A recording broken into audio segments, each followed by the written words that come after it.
Morning Sun Homestead. Today we're going to make a favorite treat that I grew up on as a kid and just didn't realize how bad it was for me. We're going to make Strawberry Pop Tarts. Strawberry Pop Tarts are an irresistible snack, and when they're homemade, you can't have anything quicker or better for your children. So let's head to the kitchen and get these made. The first thing that we want to do for our Pop Tarts is to get our filling ready. You can do a cinnamon filling if you want to. We are going to do strawberry. And to do strawberry, we are going to use strawberry jam. And believe it or not, this strawberry jam was canned in 2015.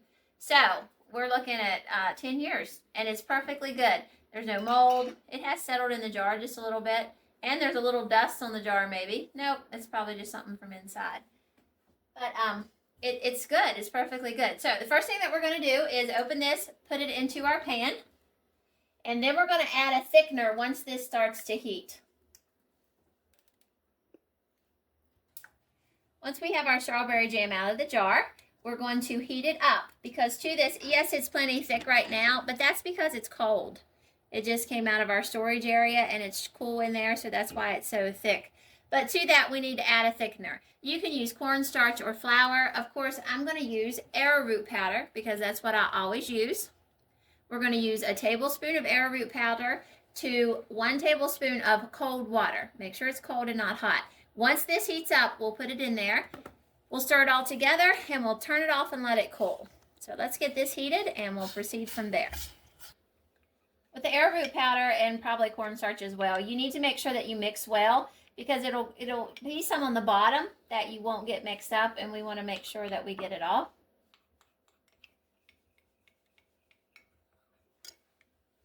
We go back and we're going to make sure that this heats up some. I have it on low heat because it's trying to scald, and we don't want to have a burnt taste in our Pop Tarts. This will also work with store-bought strawberry. You could probably find a blueberry jam. The filling is just whatever might suit your taste buds. And anything that we use, I know we raise a lot of our own food and we make a lot of our own things. Never let that be a turnoff, because you can do the same thing with everything from the store. Just because we raise everything and do it our way doesn't mean that's for everybody. So you can definitely use any kind of store products that we're showing of how we do with our homemade goodies.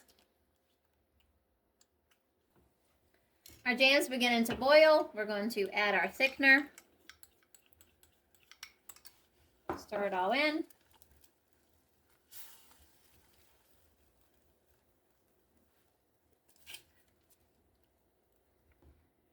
As it begins to thicken, we want to make sure that we stir it constantly. We don't want to scorch it. So it's starting to thicken, so we're just going to turn the heat and remove it and let it cool. I'm going to put it outside because it's cool here today. You can put it in your refrigerator. Once we get the dough made and rolled out, we want to be able to put this in, but we want it to be cold. We don't want it to be hot. While our strawberry filling is cooling, we are going to start working on our pastry. So the first thing that we're going to need is 2 cups of flour. To that, we're going to add sugar and salt.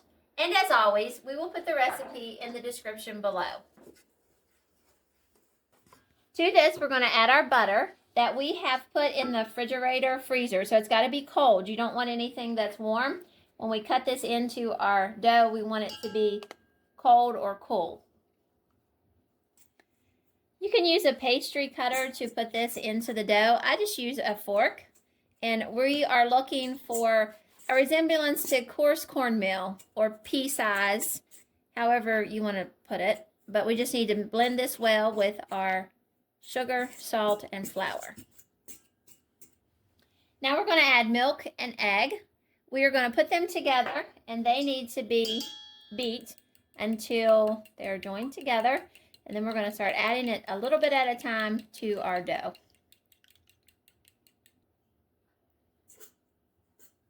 So as you add, we also need to stir.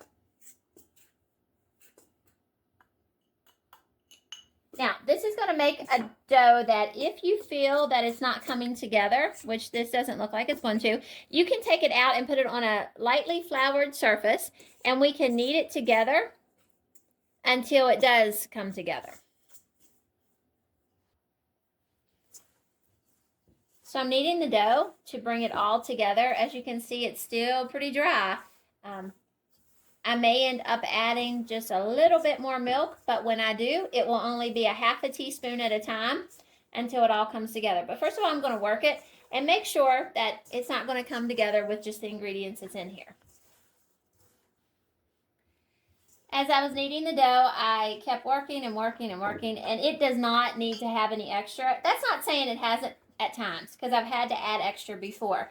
But this time, you just have to knead it and work it so it all comes together. And you can see we got it all out of there now. And you can continue to knead it just for a small amount of time if you want to just to make sure that everything's incorporated and that it's all going to stay together. Now that we have our dough completely together, we are going to divide this into 2 balls. At this point, you could wrap this in saran wrap tightly. We don't want any air holes. And you can store it in the refrigerator for up to 2 days. But we're not going to do that. We're going to go ahead and roll one of these balls out and start preparing our Pop-Tarts. If you do store these in the refrigerator for up to 2 days, you need to make sure that before you decide that you're going to make these, you need to take them out and let the dough warm up to room temperature. That usually takes about a half an hour, 45 minutes. So that's just something you want to plan for. Now we're going to roll these until about 1/8 of an inch thick. So we've got a little bit of work here that we're going to have to do to get them that thin. And we're going to try to make them as much of a rectangle as possible, so when we cut, our Pop-Tarts look nice.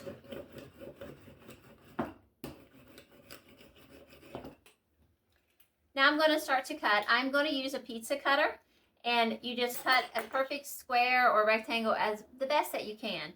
I don't draw very good lines. And then you're going to lay that piece, and as you can see, it's not wet. It's very easy to handle, so we don't have to worry about the stickiness. We're going to lay that right beside of it, and then we're going to try to cut on the outline of that one so that our pieces are going to match up to each other.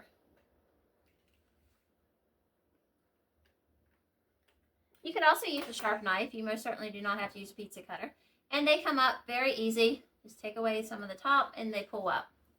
Now we're going to lay this on our tray that we have lined with parchment paper.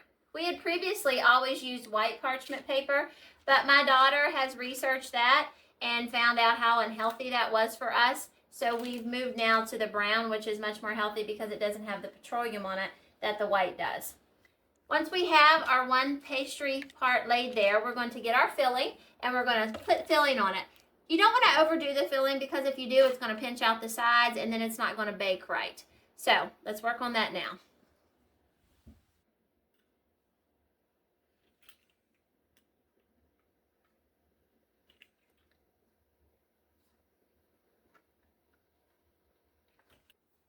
Hopefully you're able to cut better squares than I am, or rectangles. But now that we have both pieces cut, we've already done one just to complete to show what it's going to look like. They look very scrumptious. Now we're going to add some filling to this one. The main thing is we don't want to overfill because if we do, it's going to squash out and not seal, and then it's going to make a mess. And it's easy to do because you have this filling, you want to use it, you don't want them to be dry, you don't want them to be where you can hardly eat them. So it's just, you got to proceed with caution at this point. You lay your other pastry on top. Then we're going to use our fork. And well, first of all, we're going to use our fingers. And we're going to go around and press all the edges with our fingers. See, I'm already getting some to squash out. They're very similar to ham pies. And we have a video where we've made those. We'll attach the link in the description below so you can watch those. It's just the whole flavor is different because you're not using a whole berry like you do with the hand pies. Now we're going to use the tongs of the fork. You kind of press and pull as you work your way around the pastry.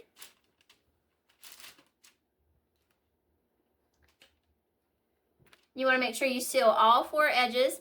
And it's not a bad idea to go back and redo the corners once you've done them once, just to make sure that they don't pop open. And the last thing that we're going to do is take a toothpick, and we need to make a few holes in the pastry.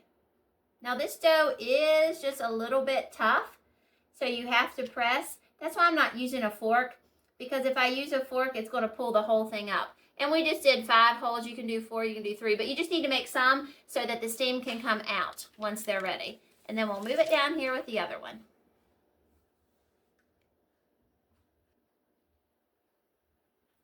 Once we have the pastries made in the shape that we want to make them, we need to brush them with an egg milk solution. This is going to give the pastry a crunchy taste, and it will also help everything seal up. After we get our egg wash on, we need to let the pastry set for about 30 minutes. You can put them in the refrigerator, but you don't need to cover them. Then we're going to put them in the oven and bake. Here's our finished product once they come out of the oven. They've baked for 25 to 30 minutes. That would all depend on your oven temperature, center rack. They've done really well. Now at this point, we can glaze them or eat them right now. If we're going to glaze them, we need to let them cool completely. And we will put the glaze recipe in the description below. Thanks for watching our video. We hope that you've learned something of how to make your family healthier snacks. Help us help you make your family healthy again. If you've enjoyed this video, subscribe to our channel and help us to grow. Also, leave a comment and hit the like button.